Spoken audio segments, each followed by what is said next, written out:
Before divide too far in here, let's redraw the nephron so that the structure of the renal tubule is a little more accurate. Alright, so the renal tubule itself can be divided into the proximal convoluted tubule, the nephron loop, also known as the loop of Henle, which made up of the descending limb and the ascending limb, the distal convoluted tubule, and finally the collection duct,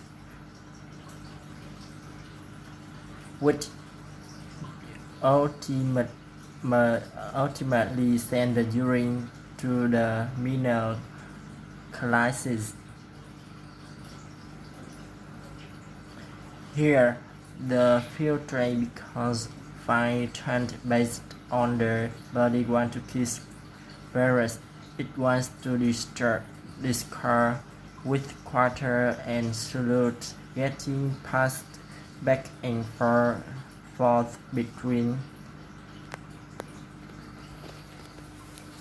the filtrate in the lumen of the renal tubule and the blood in the peritubular capillaries.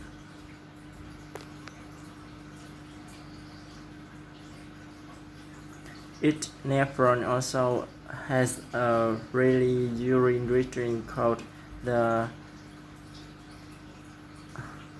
involved in the regulation of blood pressure and glomerular filtrate rate, or the amount of the blood that passes through the glomeruli each minute. The glomerular complexes is located in between the distal convoluted and the afferent arteriole. There are three types of cells in the glomerular complex: mucus dense cell, glomerular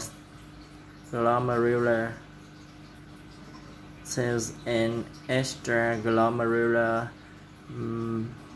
mesangial cells. Mucus dense cells are located in the distal convoluted tubule, and they contain levels of sodium and chloride.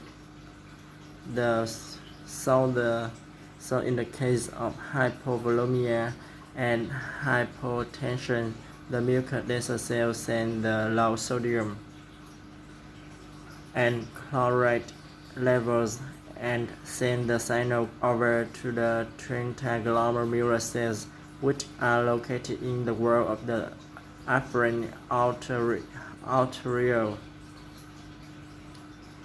The extraglomerular mesangial cells help with the signaling between mucus and glomerular cells.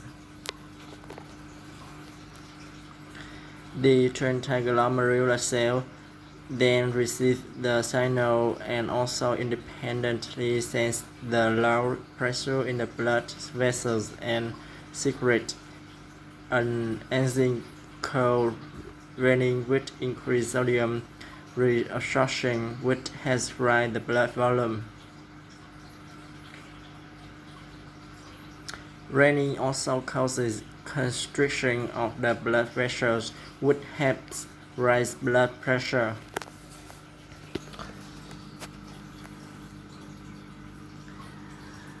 Once millions of nephrons have each met urine, it flows into the renal calyces, then major calyces, and finally into the renal pelvis. From there, it goes down the ureter, which has mucus lining, which has to push urine along. The ureters insert into the bladder at the ureter or vesicle junction at a sideways, so that when the bladder becomes full, it compress the openings to ureters, preventing the blood flow of urine. It's basically a one-way valve that prevents urine from flashing backward from the urinary bladder into the ureters.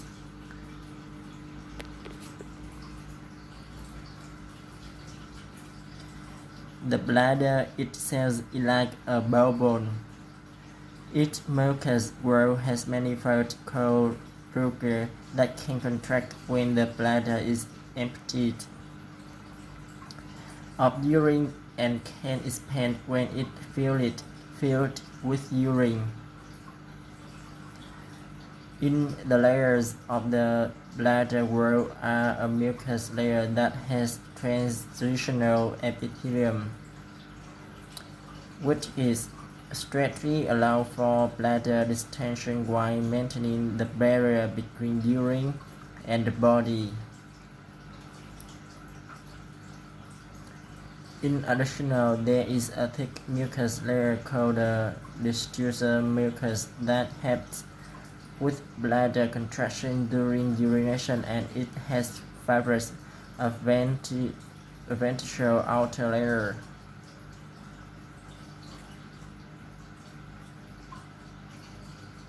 In humans, the bladder is front of the vagina, ureters, and rectum, and in the man, the bladder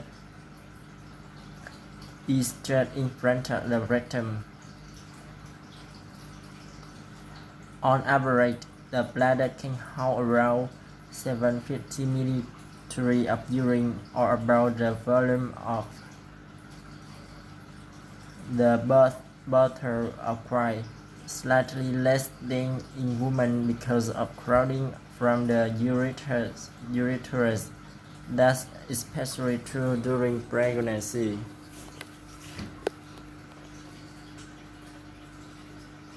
The floor of the bladder has a smooth triangular region called the trigon region, with two corners at the ureter or vesicle junction, that the third corner being the internal urethral orifice where the bladder meets the urethra.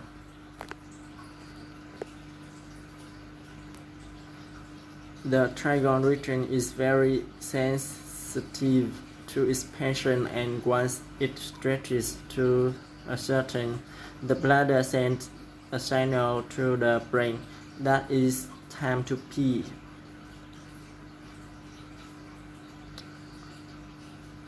The urethra is a thin mucous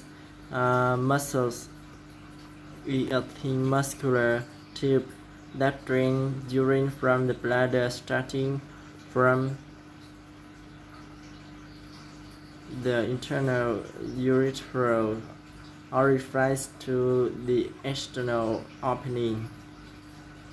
In male, the urethra first passes through the prostate, where it is called the prostatic urethra. When it passes through the deep muscles of the perineum, where it is called the intermediate urethra, and finally passes through the penis, where it's called the spongy urethra.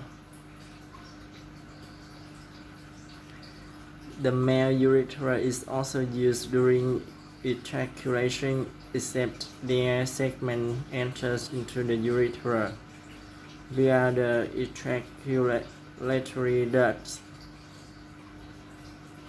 In humans, the urethra runs through the perineal floor of the pelvis and exists between the two labia minor, above the vaginal opening and below the clitoris, in the area called the valve vestibule.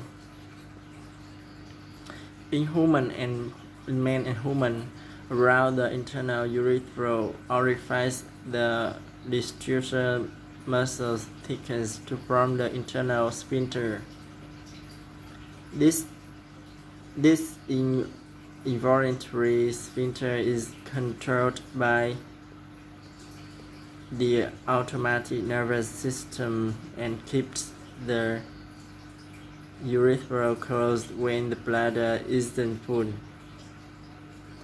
Additionally, with an external sphincter at the level of the urogenital diaphragm in the floor of pelvis, which is used under voluntary control. By contracting the skeletal muscles around the external sphincter, urination can be stopped voluntarily. This is called a Kegel exercise, and it can be done by strengthening the pelvis floor. The act of urination involves close coordination between the nervous system and muscles of the bladder. Once the volume of the bladder is greater than about 300 to 400 milliliters, basically its helpful pressure on the bladder will increase and send the signals to the urination or maturation center in the spinal cord located at F2 and F3. These sets of a reflex are called the maturation reflex, which causes contraction of the bladder.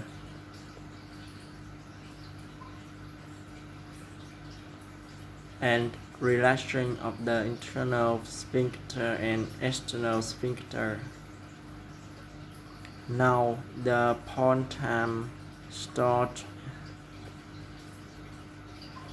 spontaneous storage center and spontaneous maturation center are two areas in the pons. Part of the brain that helps control urination.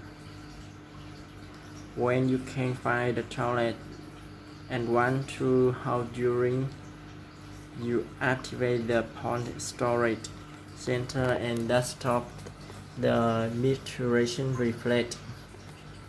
When you finally find that toilet and you are ready to urinate, the spontaneous maturation center is activated, and it allows the maturation reflex to happen, and you can finally pee. Alright, as a quick recap, the kidney's main function is to filter of the body's blood about 30 times a day and to produce urine.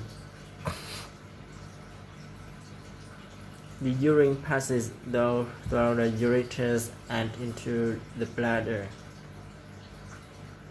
As the urine collects in the bladder, it increases the pressure to the bladder wall, reflex as triggered. This allows the urine to flow through the urethra and out the body.